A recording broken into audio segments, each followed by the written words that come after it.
Good morning, guys. We are starting out with a flash flood watch that goes through 7 a.m. Friday for most of southwest Missouri and into northwest Arkansas. Rounds of heavy rain possible. We could drop 1 to 4 inches of rain with some totals up to 6 inches possible, especially in the south and west corner of this watch. We're starting out with wet roads in Branson this morning as some showers move through. It is 72 degrees there. We've got some very heavy rain, and it looks like a new flash flood warning in effect for our north central Arkansas counties, where this heavy rain has been sitting pretty much most of daybreak. Lots of lightning in that as well. And then we also have some light to moderate showers from Cassville back to Neosho and then Branson too, which is why you're starting out with some wet roads down there. So the front is stalled and will keep those rain chances today. It's 72 degrees in Branson and 70 in Springfield. Not a great day at the pool. Even to the north and east, where you don't really see the heavy rain, you'll still have some clouds and a couple of showers possible. So hour by hour, we'll have that heavy rain try to push out by early this afternoon. A couple of more storms possible later on today. Then we get another wave to roll through again by tomorrow morning with some of those heavy downpours and over the same spots as today. So that only aggravates those flooding concerns. Temperatures in the low to middle 80s again tomorrow. Here's that rain forecast. You can see a good swath of about 1 to 3 inches of rain, especially focused in that south and west corner here. Really not much, if anything, as you go north and east. So the area pretty split again with some of this heavy rain. Not concerned about flooding up around Rolla, but way more concerned about it with that south and west corner there. So what we're expecting is the heaviest of rain today and tomorrow, about 1 to 4 inches possible in that watch area, especially with up to 6 inches in some of those locally heavy downpours. We do have the chance for some marginally severe wind and hail, but I'm more concerned about the flooding than I am about that. We start to dry out this weekend with just some isolated storms possible. Joe, Lauren? All right, thank you very much, Elisa. The Revolutionary War hero who inspired Greene County's name was born 277 years ago this week. Our Hannah Zettel joins us with more information on the life of General Nathaniel Greene. Hannah? Well, that's right. Community members gathered at the historic courthouse yesterday to celebrate the legacy of Nathaniel Greene, a general during the American Revolutionary War that would go on to lend his name to this community and others. Greene is remembered for inspiring the name of Greene County, but in 1778, Greene was known as George Washington's right-hand man. A pillar of leadership, Greene taught his troops discipline, setting the stage for a sweep at the battle at Yorktown. Yesterday's celebration was held by the Sons of the American Revolution and was full of patriotic music and recognition of Greene's accomplishments. 277 years after his birth, Greene's name lives on, his legacy preserved by the communities he fought to create all those years ago. People in southwest Missouri are patriotic people, and we appreciate our roots, where we came from, and the legacy of freedom that we enjoy because of so many patriot ancestors that have come before us. The Greene County Commission also proclaimed this August as General Nathaniel Greene Remembrance Month. The celebration also paid tribute to those currently serving our country and the millions of veterans who served before them. Hannah Zettel, thank you for that report. Potential weekend rain is something MoDOT's keeping a close eye on as it works on the 65 rebuild project. Phase 2 begins this morning, which will result in 65 closed southbound from Battlefield to James River. Brad Gripka is the engineer overseeing the project. They'll spend the weekend breaking down and removing old pavement. Gripka says the ground under the pavement needs to be smoothed over, and rain could actually help with that process. It helps kind of with the compaction of the road bed, because it kind of settles the dust, and then it helps us with the compaction of the subgrade.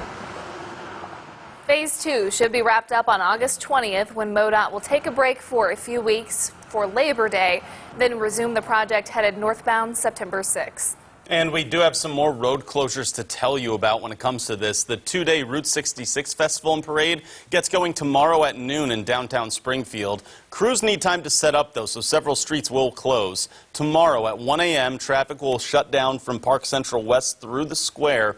That spans several blocks east through St. Louis Street, just short of John Q. Hammons Parkway.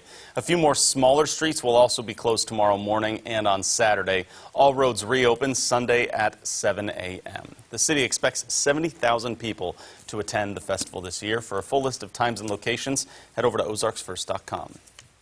It's also your right to know. A Springfield man is ordered to pay back more than $1,600 for his involvement in a bank fraud scheme. Robert Simon Reese pleaded guilty to 1 count of bank fraud and 1 count of possessing stolen mail for cashing stolen and counterfeit checks to purchase merchandise. The scheme involved at least 10 or more victims and totaled more than $19,000 in financial harm. A sentencing hearing for Reese has not been scheduled yet, but under federal statutes, he could spend up to 35 years in federal prison without parole. And also, a Springfield woman was killed yesterday while driving in Jasper County. 59-year-old Cindy Cox was driving westbound on Highway 96. That's just outside of Carthage. A truck was pulling a trailer the other way, and that trailer crossed the center line and hit Cox's vehicle. She was taken to the hospital and did not survive. A passenger in the car, Richard Guston, is in the hospital right now in serious condition. We'd also like to bring crime into focus for you. A man from Waynesville has been sentenced for allegedly stabbing a family member to death in 2018. Kevin Shaw submitted an Alford plea back in May, meaning he did not admit guilt but believes there is enough evidence to convict. Yesterday, he was sentenced to 25 years in prison. Court documents say Shaw stabbed his grandmother, Anna Paul Hula, in the chest, killing her. Shaw also remains charged in 3 cases of assault of a special victim in Pulaski and Miller counties for actions that occurred after his guilty plea. A recent CBS News investigation revealed a growing number of police departments say they've added implicit bias training, but hundreds of officers in multiple states have recently been exposed for racist social media posts, which has brought on concern about police bias. A project recently flagged thousands of racist and derogatory social media posts, including some from 22 current St. Louis city officers, like one that compared Black Lives Matter to the KKK. CBS's Jeff Pegues spoke to an officer whose department is at the center of the controversy. Do you think that there are white supremacists on the police force? Yes. You didn't even pause. Have you seen some of the Facebook posts of some of our suspended officers right now? Yes. That was Heather Taylor. She is an almost 19-year veteran on the St. Louis Metro Police Force. The department told CBS News that implicit bias training has been mandatory for officers once a year since October of 2014. You may recall that's 2 months after the death of Michael Brown. Implicit bias training, they've had that here. Yes. Has it worked? I think that's pretty obvious that it hasn't. If implicit bias training is mandatory, it does not seem to have left an impression on Heather Taylor. Other police officers there had similar responses. CBS tried to get in touch with the chief, who did not want to talk. So Pegues sat down with Jimmy Edwards, the man who hired the chief. Edwards is the public safety director for the city. We had an officer tell us she knows that there are white supremacists on the police force. I'm not surprised.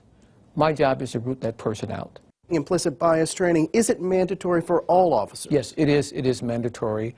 We've talked to officers who don't remember taking implicit bias classes. You know, well, everybody in the city of St. Louis have taken implicit bias training. And they can't remember it? I don't know. That's a good question for them. That's odd. It is odd. Edwards also says use of force incidents are down in St. Louis, but the city still has a long way to go. Time for one trend for us right now of what's going on. You may have seen the name Danny Trejo on Twitter. Of course, he's the big bad actor. Always plays a lot of villains and things. However, this is unbelievable. He actually saved a child from an overturned car in Southern California the other day. The car was in an accident. It overturned, and so he rescued a baby or a toddler from there who he bonded with them, had a conversation about using superhero powers because the baby likes superheroes. That is really sweet. And then he and a bystander unbuckled the seatbelt and was able to get the baby out safely. Okay, Very good to we see, like that. Lots of feel-good stories today. And we don't have time for another trend because we need to announce a buzz winner. Today, Carrie Sykes, congratulations. Favorite movie genre is drama, Shawshank Redemption. Favorite movie and watches Daybreak with her dog. Oh, All right. good morning. Hi, and congratulations, right? Yeah. All right, one last check of our forecast. We're looking at some showers and thunder continuing through today and tomorrow. Remember, flash flood watches are in effect. We start to dry out by the weekend and things get a little bit hotter. All right, thanks for tuning in to Daybreak this morning. There's a look at those wet streets down in Branson. You can always check your weather on the app.